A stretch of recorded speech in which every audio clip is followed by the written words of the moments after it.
Mesdames et messieurs, bonsoir et bienvenue à cette nouvelle édition du 20h sur CAM News 24 et ITFM 103 depuis Garoua. Ambiance au ministère de l'Emploi et de la Formation professionnelle. La tension fuse au ministère de l'Emploi après la démission d'Issa Chiroma Bakary. Les agents gardent le silence et dans la rue, les opinions divergent. Les détails dans ce journal. Le REDAC, la société civile camerounaise, proteste contre la fermeture prolongée du réseau des défenseurs des droits de l'homme en Afrique centrale, perçue comme une atteinte aux libertés civiles avant les élections. Des actions sont prévues pour demander sa réouverture. Voilà pour la vitrine de ce journal.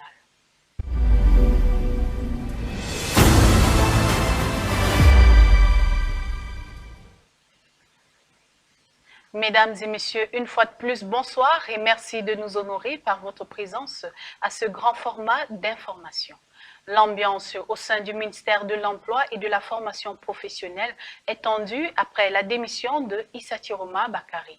Depuis son départ, les employés de ce ministère gardent le silence.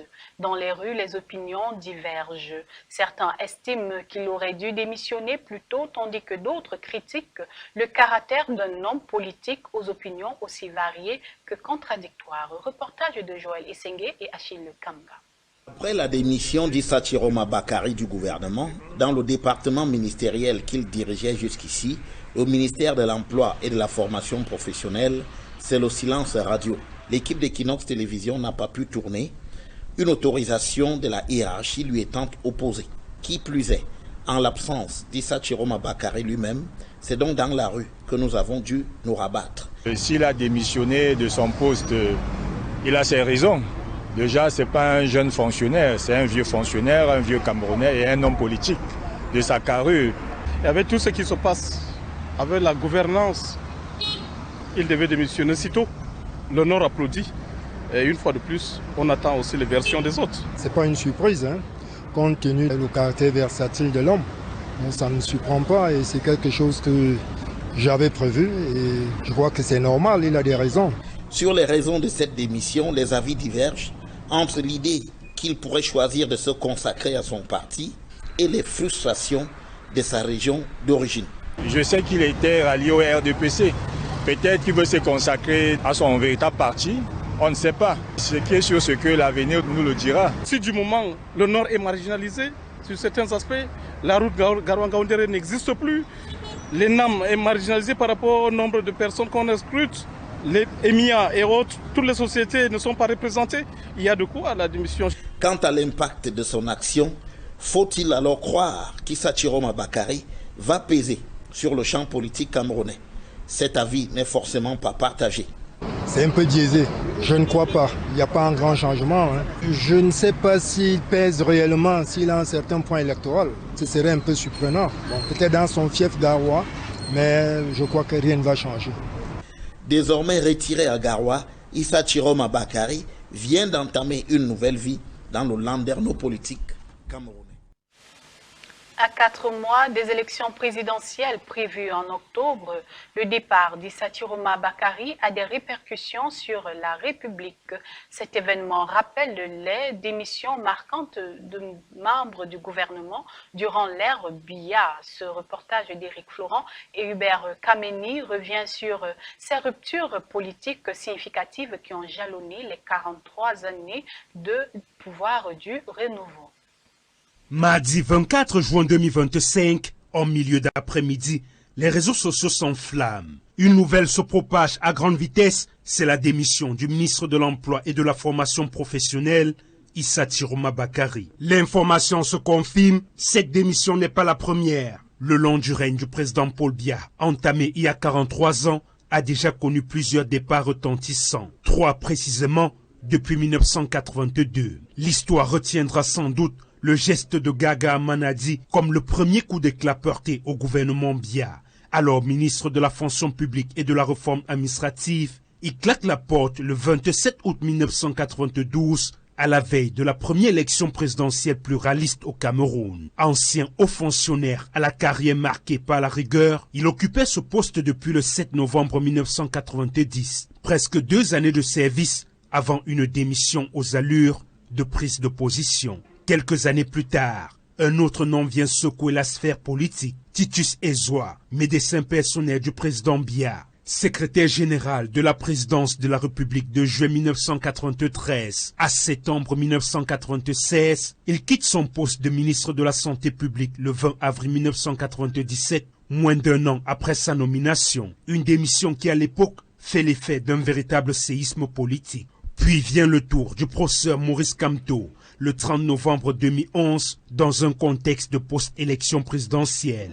Il choisit lui aussi de se retirer. Ministre délégué auprès du ministre de la Justice, il prend la parole dans une lettre désormais célèbre. J'ai l'honneur de porter à la connaissance du peuple camerounais ma décision de me retirer de mes fonctions. Cette décision n'est pas et ne saurait en aucune manière être interprétée comme une remise en cause de l'issue de l'élection présidentielle du 9 octobre 2011. J'entends continuer autrement à apporter ma modeste contribution à l'édification de l'avenir de notre cher et beau pays, le Cameroun. Maurice Kamto, aujourd'hui à la tête du mouvement pour la renaissance du Cameroun, principal parti de l'opposition. Et comme le dit l'adage, Jamin 203, mais désormais Jamin 304, Issa Tiroma Bakari, président du Front pour le Salut National du Cameroun, FSNC, a à son tour décidé de quitter le navire gouvernemental. À 4 mois de l'élection présidentielle, il met fin à un mandat de 6 ans et demi à la tête du ministère de l'Emploi et de la Formation professionnelle. Fonction qu'il occupe depuis le remaniement ministériel du 4 janvier 2019. Une sortie à fort impact dans un moment où chaque geste politique est scruté avec attention. Parlons à présent de toute autre chose. La société civile camerounaise exprime sa colère face à la justice suite à la fermeture prolongée du réseau des défenseurs des droits de l'homme en Afrique centrale, le REDAC, perçu comme une atteinte aux libertés civiles à l'approche des élections présidentielles. Des actions sont prévues pour demander sa réouverture. Rapporté par Monique Naussi. Scellé le décembre 2024 par l'administration territoriale, les portes du réseau des défenseurs des droits de l'homme en Afrique centrale, le REDAC, sont restées fermées au-delà de 3 mois tel que prévu. Les scellés avaient été apposés pour une période de 3 mois. Les 3 mois passés, à un moment, on a cru que c'est peut-être l'oubli. La position étant à la limite provocatrice, on a géré, on a gémi, mais on a tenu. Et 3 mois après, nous avons pensé qu'il s'agissait d'un oubli. Et les juridictions ont été saisies.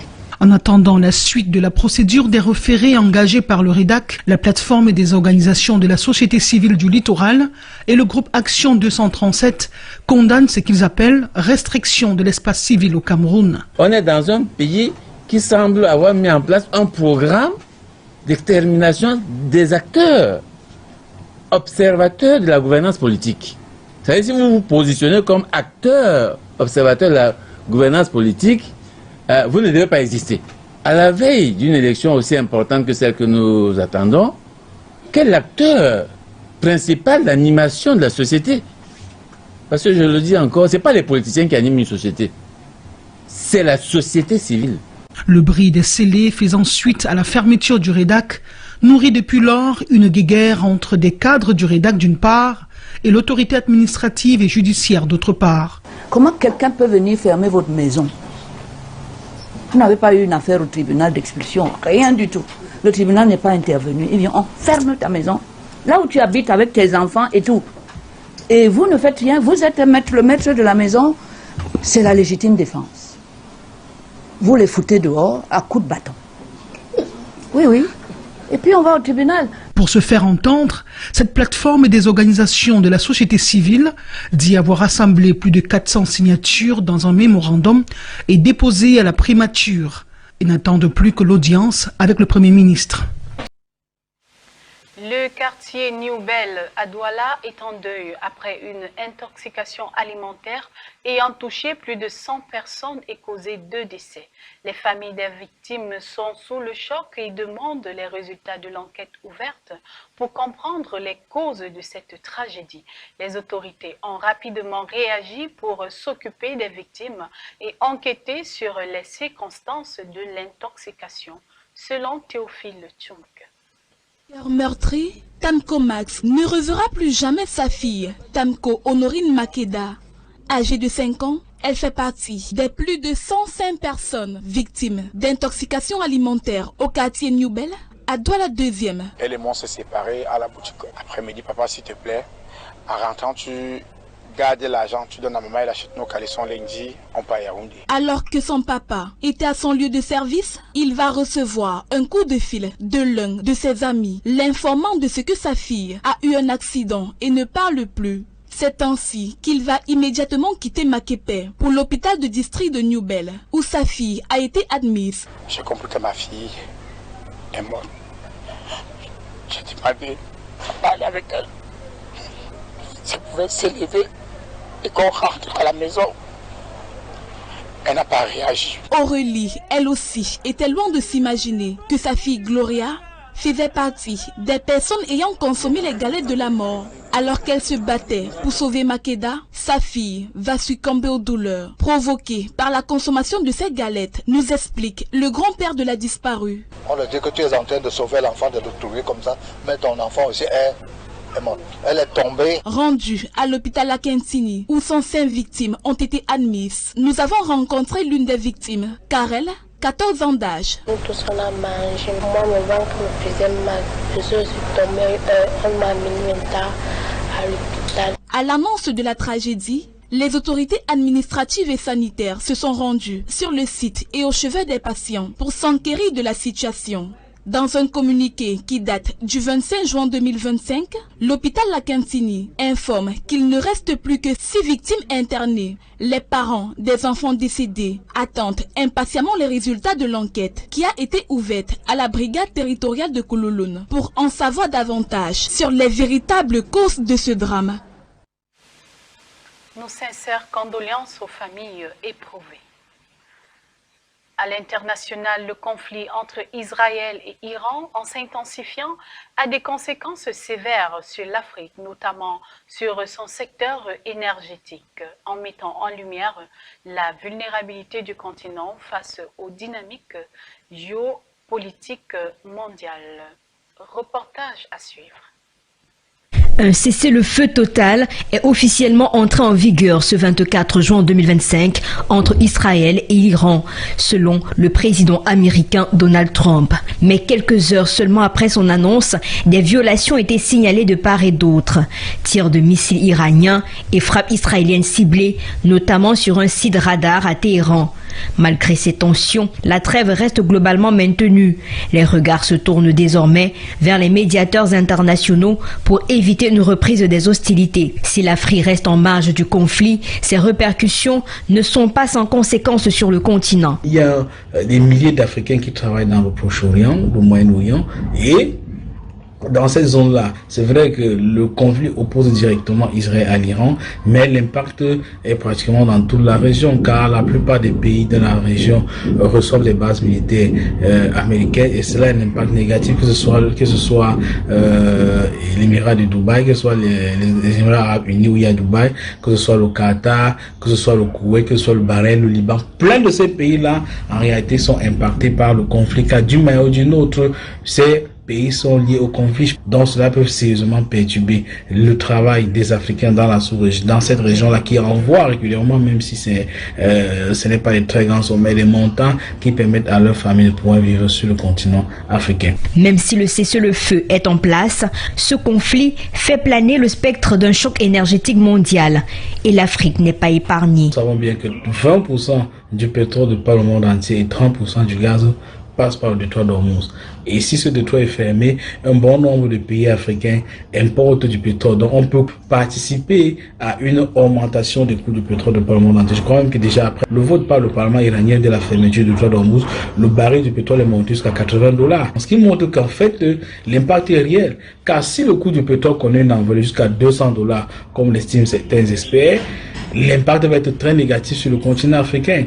Le conflit entre Israël et l'Iran, bien que géographiquement éloigné, a une résonance immédiate sur le continent africain. En exposant la dépendance énergétique de nombreux pays, cette crise rappelle que l'Afrique reste vulnérable aux secousses géopolitiques mondiales. Si certains États producteurs peuvent tirer profit de la hausse des prix, la majorité des économies africaines subissent une pression accrue sur leurs finances publiques et le pouvoir d'achat des ménages. Mesdames et messieurs, c'est la fin de cette édition. Merci de l'avoir suivi et merci de rester fidèles à CAMNews 24 et ITFM 103 depuis Garoua. Passez une agréable fin de soirée. Au revoir.